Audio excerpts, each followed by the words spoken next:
welcome to my channel, and I am super excited to be reviewing Happy Death Day to You. Dude, ow, I am tripping right now. I feel like I've totally lived through this day already. Deja vu? Yes. The day reset when you died, right? Yeah. I might be able to help with that. I died 11 times.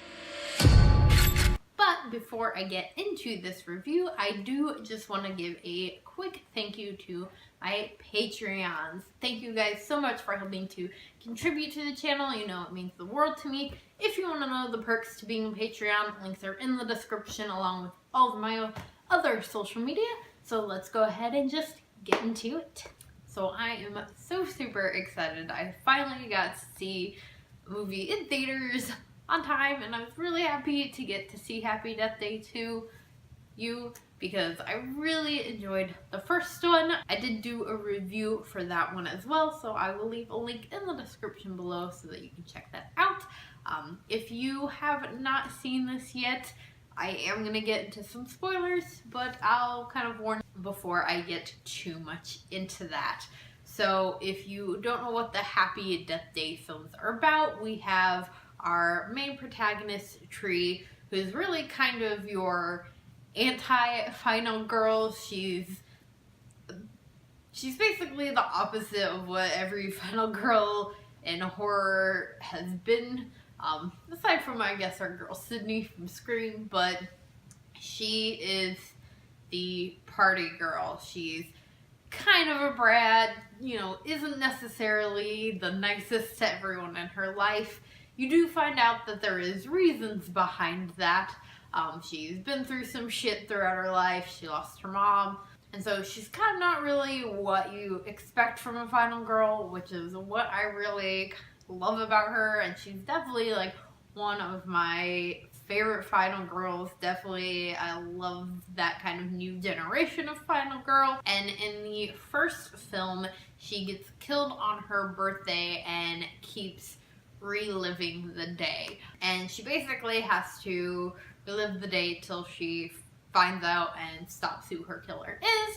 And in this one, it takes kind of a bit of a different route. If you've seen the trailer, you know that it actually starts with her boyfriend's roommate who gets killed. And the events of the second one, I believe they take place within just like a few months of the first one. So just like in the trailer, it does start with her boyfriend's roommate, and he just gets killed one night and then wakes up same day, and he kind of comes to them and is just like, I'm having this crazy deja vu. And she's like, I got this. I know what's going on. And so then she kind of has to help him figure that out. And now I am going to get into the spoilery stuff, but before I do just want to let you guys know that I did really enjoy this film. I loved it. I thought it was a fantastic sequel. It was hilarious. It made me cry. It's just like the original had all really the same stuff that I loved from the original. Just some of the other cast was around a little bit more for this one, which I thought was great. And we will get into all of that. So now I am going to get into the spoilery stuff. So I would suggest, if you have not seen it yet, maybe not watching the rest of this review until, of course, after you've seen it, then come back and watch this. So I'm going to get into a little bit more of the details about some of the stuff that I really liked. And there wasn't really a lot I didn't like about this. There was stuff that I didn't think that I was going to like. So, like I said, just like in the trailer, you open with Ryan. And he gets killed and he's going through all of this. But you find out very early on that he's actually the one responsible for this time loop. He has a science project that he is working on where he and some of his fellow classmates were trying to learn to slow down time, but instead of being able to slow down time, they actually created a time loop. And at first, I wasn't sure how I felt about that, I definitely was like, oh, I don't know if I want to like this second one, if it's some weird, like, time loop thing. I don't know. I just kind of liked the aspect of the fact that there was no real explanation for why she was stuck doing this in the first one. But what they ended up landing on in this was multiverses, and I was actually pretty cool with that. Fun fact about me, I'm a bit of a conspiracy theory, I wouldn't say nut, but I do enjoy watching videos on those, and multiverses is something that I definitely find very interesting, which is also why I very much like Spider-Man.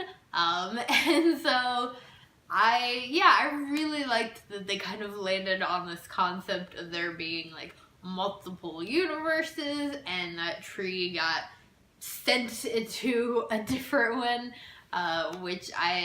in the second one, which, I mean, I guess still doesn't necessarily explain, I guess, what happened in the first one. I mean, it kind of explains that they did create a loop, but it was a different kind of loop, I guess. And so, yeah, in the second one, though, she gets thrown into this complete other universe. Still all the same remaining people, just some things have changed. Unfortunately, her and Carter are not together in this universe, but her mother is alive. And, well, that all starts out really great, and I definitely was like, oh, yay for Tree, and totally understood why she would want to stay in that universe. That puts, you know, a bit of a headbutt between, she then has to decide between Carter and her mom, which, you know, seems like a pretty easy decision, but definitely some events happen, which I will, you know, if you're still watching this and you haven't seen it, I'm not going to get too much into all of what exactly happens, but I did really just kind of enjoy this new aspect to it. I liked the fact that her roommate was no longer trying to kill her, and she was around, because I actually really liked her character in this movie, and I liked their kind of friendship that they had bonded. I liked the fact that the Tree of this universe seemed to be a lot nicer and seemed to kind of have friends and get along with everybody a lot better, you know, obviously because she didn't have all the frustration of not having her mom, which kind of affected her attitude in the first film. And so, yeah, I liked all of that, and again, this movie had all the same kind of comedy. There was definitely some very hilarious scenes. The scene where the head of her, like, house or whatever, who her supposed to be boyfriend is actually dating in this universe, is trying to distract the is trying to distract the dean. I thought that scene was really funny. Everybody in the theater was like laughing hysterically. Some people a little like too long, but yeah, it had that same like comedy aspect that I love to it, and I love Tree. Again, I think she's just such a fantastic final girl because you don't generally expect her to be, and that's kind of what makes her great. And she does really evolve, and she's really put into like these hard places and a lot of decisions that she has to make. One of the things that I was a little about is the kind of suicide, and I get that Tree was obviously not like, you know, mentally suicidal. She was doing it because she would rather go out that way than be killed over and over and over again. And I also get that they kind of had to mix it up. I mean, we had that montage scene in the first one, which was hilarious, of her getting killed over and again. And if they just kind of did that same thing, it may seem repetitive. So, you know, and I definitely thought that some of the ways she executed it were interesting for sure. But I definitely think that, you know, I don't know, it's definitely a tricky thing. But, I mean, I felt like it was okay for the movie. It's just, you know, suicide's a sensitive subject, and I can definitely, you know, see where some of that stuff may have been triggering for some people, whether or not you know somebody, and of course, if you are having those feelings, not to get sappy, but please do reach out, and I'm here for anybody. So yeah, sorry I got like super serious, but this movie does take those turns, and that's one thing I like about this. It's a horror comedy, it's fucking hilarious, but it does pull at your heartstrings. Like I said, there were parts where I cried. I mean, in the first film when she was just like talking about her mom and all the stuff with her dad, I cried. And then in this one, when you find out that her mom is alive and she's like, yeah, I'm gonna stick around in this universe, and you get to see her like be with her mom, that like I was crying in the movie theater. I'm pretty sure other people were too, because it's just such a emotional thought, I guess.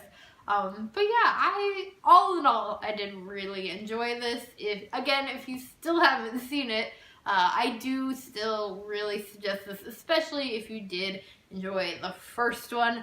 I know that it, as of right now, doesn't have the greatest rating on Rotten Tomatoes, and I think IMDb had like a 6.8 out of 10, but as you know, here on this channel, we don't give a fuck about those people's ratings, because a lot of times they are wrong, and I feel like Rotten Tomatoes has a stick up its butt when it comes to anything horror related recently. Anyway, I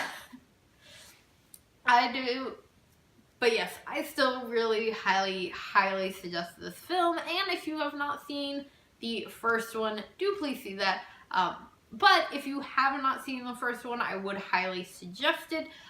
She does do a bit of a recap bit, so you can kind of understand the first one without seeing the second one, but I do think that it helps, because I do think there's still some details in there that, you know, are kind of need to know before you go into the second one. So if you have seen Happy Death Day, let me know what you thought about it in the comments below.